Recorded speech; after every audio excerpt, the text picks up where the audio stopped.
주실 말씀은 마가복음 2장 23절부터 3장 6절 말씀입니다. 한 줄씩 교독하시고 마지막은 합독하시겠습니다.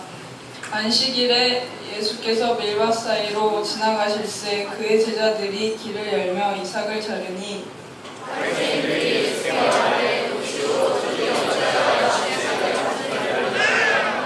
예수께서 이르시되 다윗이 자기와 및 함께 한 자들이 먹을 것이 없어 시장할 때 한 일을 잊지 못하였느냐.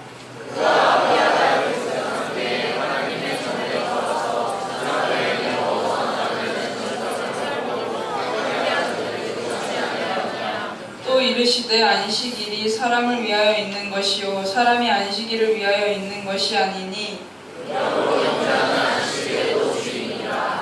예수께서 다시 회당에 들어가시니 한쪽 손 마른 사람이 거기 있는지라. 사람들이 예수를 부활하여 안식일에 그 사람을 고치시는가 시험하고 있거늘 예수께서 손 마른 사람에게 이르시되 한가운데에 일어서라 하시고 그에게 이르시되 안식일에 손을 빼는 것과 회개하는 것, 생명을 거하는 것과 죽이는 것 어느 것이 옳으냐 하시니 그들의 마음이 완악함을 탄식하사 노하심으로 그들을 둘러보시고 그 사람에게 이르시되 내 손을 내밀라 하시니 내밀매 그 손이 회복되었더라. 바리새인들이 나가서 곧 헤롯과 함께 어떻게 하여 예수를 죽일까 의논하니라. 자, 오늘 말씀. 오늘 말씀을 보니까 좀 가장 핵심이 되는 단어가 좀 한눈에 딱 발견되죠. 그게 뭐예요? 그게 안식일이에요. 안식일. 여러분, 오늘 말씀해 보니까 안식일에 관한 내용이 나옵니다. 그리고 그 시간적인 배경도 안식일에 있었던 내용이에요. 그러면 안식일이 뭐냐? 안식일은 도대체 언제냐? 여러분, 안식일은 지금으로 따지면 금요일, 잘 들으세요. 금요일 해가 질 때부터 토요일 해지기 전까지예요. 이해가세요? 금요일 해질 때부터 토요일 해지기 전까지가 안식일이라고. 그러니까 안식일을 정확히 토요일이라고 말하기도 좀 애매해요. 그런데 오늘 이 말씀은 안식일법 논쟁이라는 것으로 굉장히 유명합니다. 안식일법 논쟁. 여러분, 유대인들은요, 안식일이 되면 하나님께 예배드리는 일 외에는 아무것도 하지 않습니다. 우리가 주희가 이스라엘에 갔다 와봤지만 이스라엘에 지금도 가면 안식일이 되잖아요. 금요일 해가 딱 지잖아요. 그러면 엘리베이터가 멈춰요. 엘리베이터가 호텔에서도 딱 하나만 운영하죠. 외국인 전용. 그러니까 그 정도예요. 그러니까 아무것도 안 해요. 뭐만 한다고요? 예배드리는 일. 심지어 설거지도 안 하죠. 그리고 여자들이 좋겠죠. 여러분, 이런 안식일의 개념이 예수님을 믿는 그리스도인에게는 예수님이 부활하신 일요일로 바뀌었고, 그래서 우리는 그 예수님을 기억하기 때문에 그 일요일이라 안 부르고 뭐라고 불러요? 주일이라고 부르고, 이날은 이렇게 다 같이 모여서 예배를 드리는 거예요. 결국 안식일이나 주일이나 전부 하나님을 예배하는 일에 초점이 맞춰져 있고, 오늘 말씀에도 나와 있듯이 안식일의 개념이나 주일의 개념이나 어떤 큰 개념을 가지고 있냐면, 따라해보세요. 생명을 살리는 개념. 어떤 개념을 갖고 있다고요? 생명을 살리는 개념을 갖고 있다고요. 이게 안식일이나 주일이나 마찬가지예요. 그러나 오늘 말씀에 등장하는 바리새인들은 그 안식일의 개념을 생명을 살리는 개념에 포커스를 맞추기보다 뭐에 더 포커스를 맞췄냐면 아무것도 하지 않는 것에 더 포커스를 맞춘 거예요. 이해가시죠? 생명을 살리는 것보다 아무것도 하지 않는 것을. 그래서 예전에 우리가 일명 믿음 좋으신 분들은 주일이 되면 그래서 아무것도 안 하셨어요. 심지어 슈퍼에 가서 사 먹지도 않으셨어요. 걸음걸이도 정해놓고 다니셨고요. 일정 이상은 다니지 않겠다. 그래서 다 이런 분들이 어떻게 해요? 주일날 그러면 교회로 와야 되잖아. 그래서 다 교회 근처로 이사 오시고 그랬던 거예요. 그래서 교회 근처에 교인들이 많이 살고 그러는 겁니다. 옛날에 보면. 그런데 아무튼 그 아무것도 하지 않는 그 개념에 너무 포커스를 맞춘 거예요. 그래서 그들은 오늘 말씀해 보니까 예수님의 제자들이 이삭을 잘라먹고 예수님이 회당에서 손 마른 사람의 병을 고친 사건에 대해서 잘했다라고 말하지 않고 지금 뭐하고 있는 거예요? 공격하고 있는 거예요. 그리고 꼬투리를 잡아가지고 어떻게 하면 예수님을 잡아 죽일까? 이런 생각밖에 안 했다고요. 그리고 오늘 말씀 마지막에 뭐 했어요? 모여서 그런 것 가지고 회의를 했다 하고 끝납니다. 여러분, 지난주에도 말씀드렸듯이 사실 바리새인들은 어떻게 하면 하나님을 잘 믿을까? 어떻게 하면 하나님을 잘 믿을까? 그것만 생각하면서 거기에 몸부림쳤던 사람들이에요. 그러니까 어떻게 보면 굉장히 좋은 사람들이죠. 좋은 사람들인데 당시 바리새인들은 어떤 사람들이었냐면 당시 엘리트였고 많은 것들을 갖춘 사람이었습니다. 그런데 예수님은 이런 사람들을 오늘 말씀해 보니까 뭐라고 말했냐면 완악한 사람이다. 어떤 사람이다? 완악한 사람이다. 그리고 마태복음에 보면 이렇게 말합니다. 회칠한 무덤. 무덤인데 멋지게 표시해놨다는 거야. 멋지게 해놨다는 거야. 회칠한 무덤. 그리고 이 독사의 자식들. 이렇게 말씀하셨다. 누구를 향해서요? 바리새인들을 향해서. 바리새인은 어떤 사람들인데 어떻게 하면 하나님을 잘 믿을까 했던 사람들인데 이런 욕을 먹었다고요. 누구한테? 예수님한테.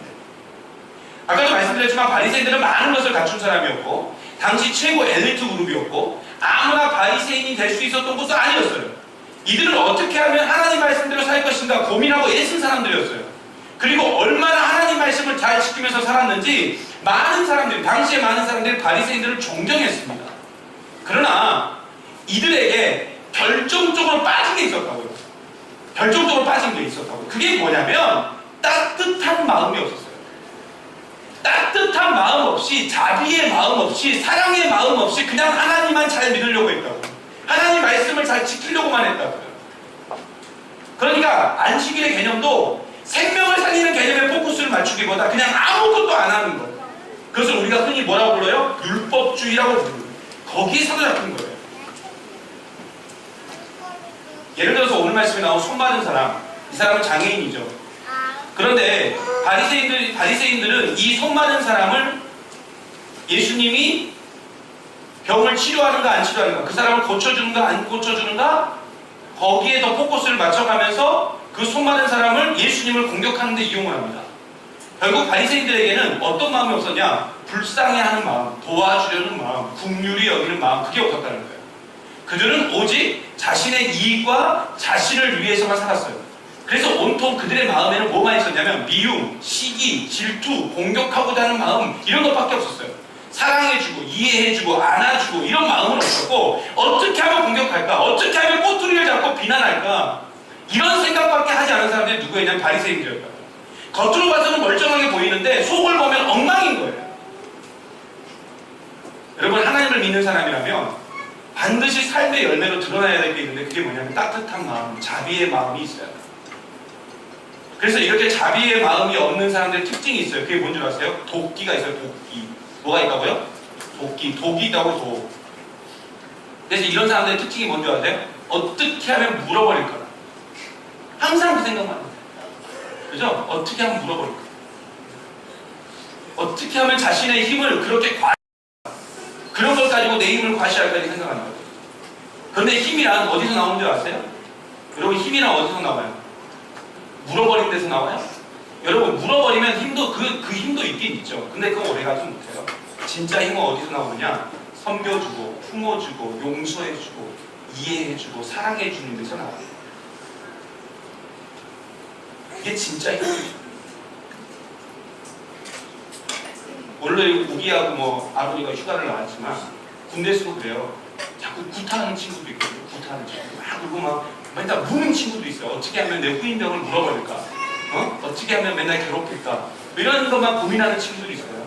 근데 그런 친구들 제대해가지고 연락하잖아요. 후임병들한테 연락하잖아요. 아무도 안 받아요. 기억하기 싫거든요. 여러분, 동물들 중에 여러분 강한 동물일수록 독이 없습니다. 네? 그렇죠? 사자가 독 있는 거 봤어요? 호랑이가 독이 있어요? 곰이 독이 있어요? 없죠? 근데 어떤 동물이 독이 있어요? 전갈, 뱀, 두꺼비 아저씨. 두꺼비 같은 것들은 다 뭐가 있어요? 맹독이 있어요, 맹독. 결국 도끼를 품어서는 사자가 될 수 없다니까요. 여러분이 사자 되고 싶으면 여러분 안에 있는 도끼를 빼야 돼요. 그래서 도끼를 품은 사람이 리더가 되면 재앙이 임하는 거예요. 왜 아이캐치를 외우세요? 그러면 우리가 해야 될 게 있어요. 우리가 도끼를 버리고 자비의 마음을 품을 때 큰 사람이 될 수 있는 거예요. 여러분, 자비의 예수님은요, 자신을, 잘 들으세요. 예수님은 자신을 십자가에 못 박는 사람들조차도 용서했다니까요. 여러분, 그게 쉬운 줄 아세요? 예수님이니까 이렇게 생각하지 말라니까.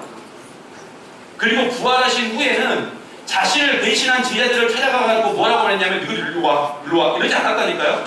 평강이 너희에게 있을지어다 이렇게 말했다고요. 평강을 선포했다고요. 자신을 배신한 제자들에게 평강을 선포했고, 자신을 향해서 저주를 퍼부은 베드로에게는 사랑을 선포하셨다고요.